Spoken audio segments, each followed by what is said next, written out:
It is said that Salem, Massachusetts, wears its past like a shroud. Streets are lined with centuries-old brick, and the shadows of history linger in every corner. For most tourists, it is quaint, a town of witches' legends, museums, and guided tours. But when the night falls and the streets empty, Salem becomes something else entirely. Something older. Something that remembers.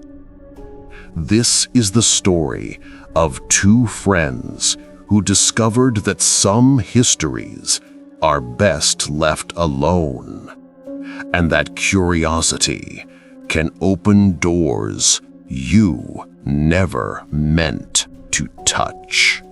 Chapter 1. Arrival. Ethan and Claire had driven through the quiet highways of Massachusetts all day.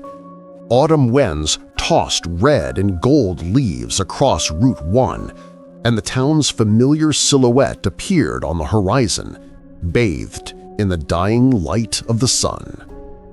"This place is too perfect," Claire said, adjusting her scarf as they pulled into a small inn on Essex Street.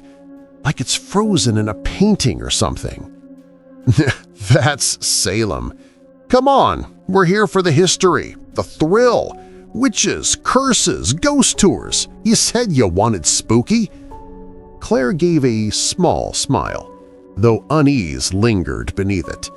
The inn itself was old, paint flaking at the edges, with a wooden sign that creaked in the wind. Their room was tiny but quaint, a mix of antique furniture and dusty corners. That night, after unpacking, they wandered the streets, following cobblestone alleys lit only by the glow of street lamps. Shops were closed. The town was unnervingly silent. Only the wind carried the whispers of history, or so it seemed. Chapter 2. The Museum. By mid-evening, they found the Salem Witch Trials Museum still open despite the hour.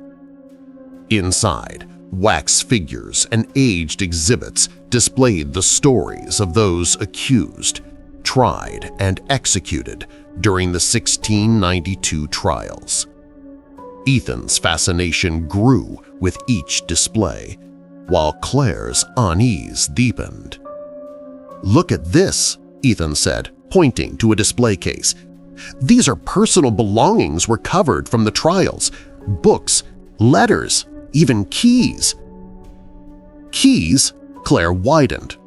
"Yes, some were said to open doors to the wrong places. They believed spirits could pass through them." Claire shivered. "That sounds like nonsense." The museum clerk, an old man with sharp eyes, lingered nearby. "Many believe," he said softly, "that some doors are better left locked, and some keys are never meant to be found." Ethan chuckled, but a chill ran down Claire's spine. Chapter 3. The Whispering Exhibit. As they wandered to a hallway lined with portraits of the accused, a cold draft brushed against them. The lights flickered. Claire froze. She swore she heard a whisper, her name carried softly through the still air. "Did you hear that?" she asked, her voice barely audible. Ethan frowned. "Hear what?" But Claire was already looking at the end of the hallway. A shadow moved, long and thin, almost human, but not quite. The flickering lights made it vanish before she could point it out. They decided it was time to leave, but as they approached the exit, every door in the hallway slammed shut simultaneously, echoing like thunder. Ethan tried the main exit. They were locked. A whisper rose again, this time louder, more insistent. "Do you want to see?" Claire grabbed Ethan's arm. "We should go, now." They finally found an emergency exit at the back. Once outside, the cold night air never felt so welcoming. Chapter 4. The Invitation. Back at the inn, sleep was uneasy. Every creak of the building sounded like footsteps. Every shadow seemed to move. Ethan laughed nervously, but Claire was alert. Around midnight, there was a knock on the door. They both froze. Visitors weren't allowed after hours. Ethan opened it slowly. Outside stood a young woman, pale, wearing old-fashioned clothing, like she had stepped from a painting. Her eyes were wide, almost pleading. "You must come," she whispered, "before it's too late."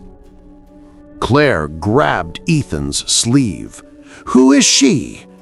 But when they blinked, she was gone. Not just vanished, but the footprints she left in the dust outside faded as if they had never been there. Chapter 5. The Midnight Tour. Unable to resist curiosity, they followed the clues the next day. A series of letters left in the inn lobby, pointing them toward the outskirts of town. That night, they entered the oldest cemetery, moonlight spilling over moss-covered stones. Here, they found a crypt partially buried, its door ajar. A single key lay on the ground, rusted, jagged, almost alive with cold. Ethan reached for it. "No," Claire whispered. "Don't touch it." But curiosity overcame them. Ethan picked it up. The moment his fingers touched the metal, a cold gust extinguished the lanterns they carried. Shadows pooled around them like water. From the darkness, whispers multiplied, rising into a deafening chorus. Names, countless names, some familiar, some strange, echoed all around them. Claire screamed, and the key slipped from Ethan's hand, landing near the crypt door. It turned in the lock on its own. The door creaked open. Chapter 6. The Other Side. Inside, the air was thick, heavy, and smelled of earth and decay. Statues and portraits lined the walls, faces twisted, watching, accusing. They realized these were not just decorations, but spirits trapped, watching, waiting. A figure approached, the young woman from the inn, her eyes black and hollow now. "You've unlocked it. Now you belong to Salem." The door slammed shut behind them. The key hovered in mid-air, glowing faintly as if mocking them. Ethan tried to speak, but his voice failed. Claire tried to move, but her feet were rooted to the floor. All around them the spirits whispered, reaching out with cold hands that passed through matter but touched the soul. Chapter 7. The Escape Attempt.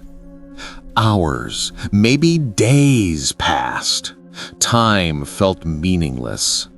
They discovered that each attempt to leave led them back to the crypt, the key always guiding them. Every path through Salem's streets became a twisted maze of history and shadows. They tried to hide. They tried to throw the key away. Each time, it returned, heavier and colder. Then they noticed a pattern.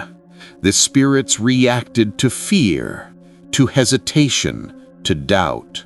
when they stayed calm and silent, the whispers softened and the shadows receded. It was a cruel game, Salem itself alive, feeding off their terror. Chapter 8. The Revelation. In the darkest corner of the crypt, they found a wall carved with hundreds of names. Victims of the witch trials, victims of curiosity, victims of Salem's unending hunger. At the very center, one name glowed faintly: Claire Whitmore. Claire realized with horror that their presence was recorded in the town's memory long before they arrived. They had been drawn here, chosen. Ethan tried to pull her away, but the shadows surged. "You must leave your fear," whispered the ghostly figure, "or it will leave you forever." Claire understood. Only by letting go of panic, of grasping for control, could they hope to survive. Chapter 9. The Escape. They walked slowly, deliberately through the crypt, ignoring whispers, refusing to glance at moving shadows.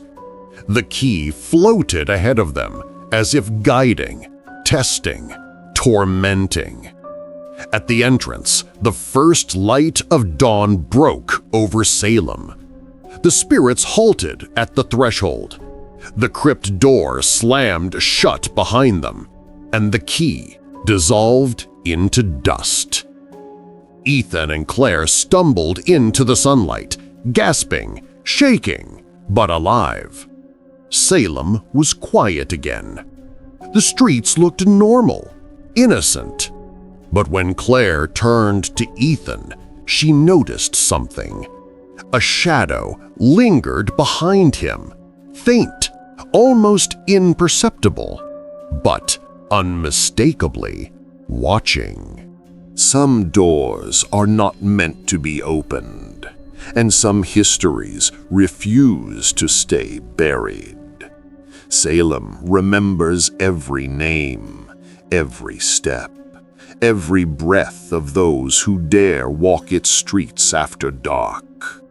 Ethan and Claire survived the night, but the town has a way of calling them back, whispering in their dreams, reminding them that curiosity can be deadly and that the shadows of the past never truly let go. If you enjoyed this story, subscribe to Grimora for more tales of horror, hauntings, and the unseen terrors that lurk just beyond the light. Remember, some histories are better left forgotten.